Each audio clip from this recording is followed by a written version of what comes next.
नमस्कार। आज का हमारा विषय है गुस्सा। एक ऐसी चीज जो मतलब रिश्तों में, काम पर, हर जगह दिक्कत पैदा कर सकती है। बिल्कुल। और ये आजकल बढ़ता ही जा रहा है। हाँ। तो आज हम इसी पर थोड़ी गहराई से बात करेंगे। हमारे पास श्वेता चक्रवर्ती की किताब है क्रोध मुक्ति, मन की शांति के 9 दिव्योपाय। इसी के कुछ अंश देखेंगे।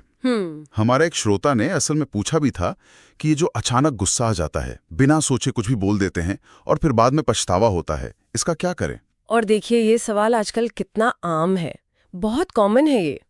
किताब इसे कलयुग के असर से भी जोड़ती है, जहाँ ये मानसिक चुनौतियाँ थोड़ी ज्यादा हैं। अच्छा। हाँ, लेकिन उसमें एक बड़ी अच्छी बात लिखी है कि हल्का धक्का उसे ही गिराता है जो असावधानी से खड़ा है। हाँ, मतलब ये कि अगर हम थोड़े सावधान रहें, जागरूक रहें, तो बड़े झटके भी सह सकते हैं। और किताब में इसी के लिए वो 9 उपाय दिए गए हैं। कुछ आध्यात्मिक हैं, कुछ मनोवैज्ञानिक और कुछ बिल्कुल रोजमर्रा के। ठीक है, तो चलिए देखते हैं फिर ये उपाय क्या हैं। किताब में शुरुआत सुबह से करने को कहा गया है।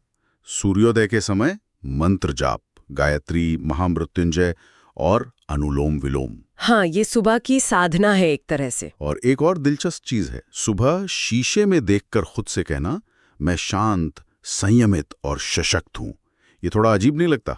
लग सकता है शुरू में, पर इसके पीछे का आइडिया है अवचेतन मन को प्रोग्राम करना।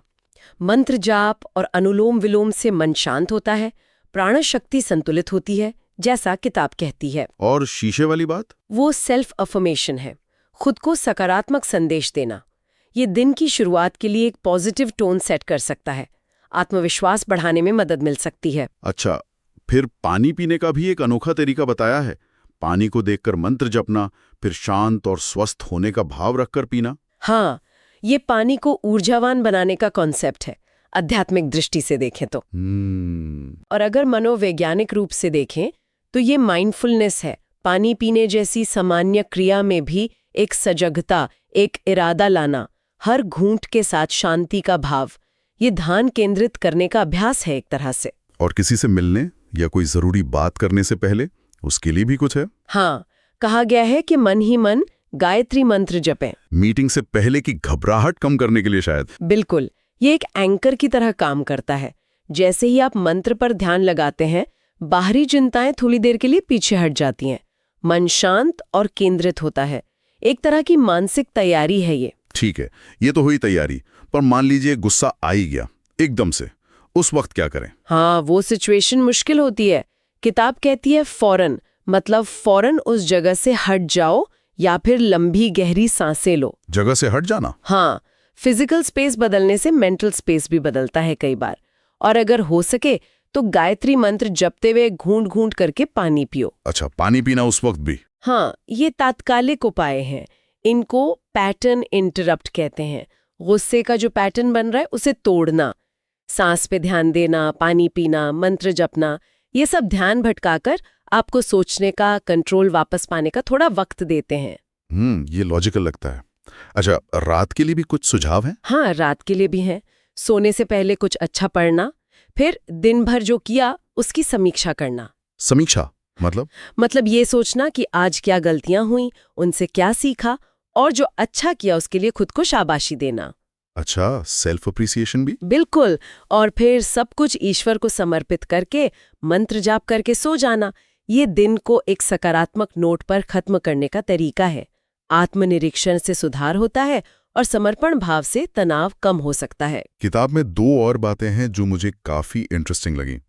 एक है क्रोध डायरी बनाना। हाँ, क्रोध डायरी, जिसमें लिखें कि गुस्सा कब आया, क्यों आया और अगली बार बेहतर रिएक्शन क्या हो सकता था। और पैटर्न समझने में बहुत मदद मिलती है, सेल्फ अवेयरनेस बढ़ती है। और दूसरा है हफ्ते में 1 दिन मौन रखना या कम बोलना। मौन पूरा दिन या कम बोलना, ये वाणी पर संयम रखने का अभ्यास है। और वाणी का संयम सीधे सीधे आवेग पर नियंत्रण से जुड़ा है, जिसे इम्पल्स कंट्रोल कहते हैं। बोलने से पहले सोचने की आदत पड़ती है। किताब दावा करती है कि अगर 6 महीने ईमानदारी से ये सब किया जाए तो जिंदगी में संतुलन और शांति आ सकती है। हाँ, लेखक का यही कहना है, पर इसमें ईमानदारी और निरंतरता जरूरी है। तो सार यही है कि गुस्सा काबू में आ सकता है, लेकिन इसके लिए लगातार कोशिश करनी होगी। यह सिर्फ गुस्सा दबाना नहीं है, बल्कि अपने व्यवहार को सुधारना है, रिश्ते बेहतर करना है और मन में शांति लाना है। सही कहा। सुबह की साधना से लेकर रात की समीक्षा तक कई छोटे छोटे कदम हैं इसमें। और जैसा आपने कहा, इन सबका गहरा उद्देश्य सिर्फ क्रोध मुक्त होना नहीं, बिल्कुल नहीं, बल्कि जैसा किताब कहती है, स्वयं का श्रेष्ठ संस्करण बनना। ये एक सतत प्रक्रिया है, सेल्फ इम्प्रूवमेंट की। गुस्सा कंट्रोल करना उसका एक महत्वपूर्ण हिस्सा है। किताब में एक और बड़ी गहरी बात लिखी है, हर दिन को एक नया जीवन समझो और हर रात को एक मृत्यु। हाँ, ये सोचने वाली बात है। जरा सोचिए, अगर हम सिर्फ इसी एक नजरिए को अपना लें, रोज सुबह ये सोचें कि आज एक बिल्कुल नया दिन है, एक नया मौका, और रात को ये सोचें कि चलो ये दिन पूरा हुआ, खत्म हुआ, तो क्या हमारी रोजमर्रा की छोटी छोटी बातों, निराशाओं, परेशानियों पर प्रतिक्रिया बदल नहीं जाएगी? शायद बदल जाए। हाँ, शायद हमें बाकी सारे उपाय करने की जरूरत भी न पड़े, अगर सिर्फ यही एक दृष्टिकोण हम अपना लें तो। ये सोचने लायक है।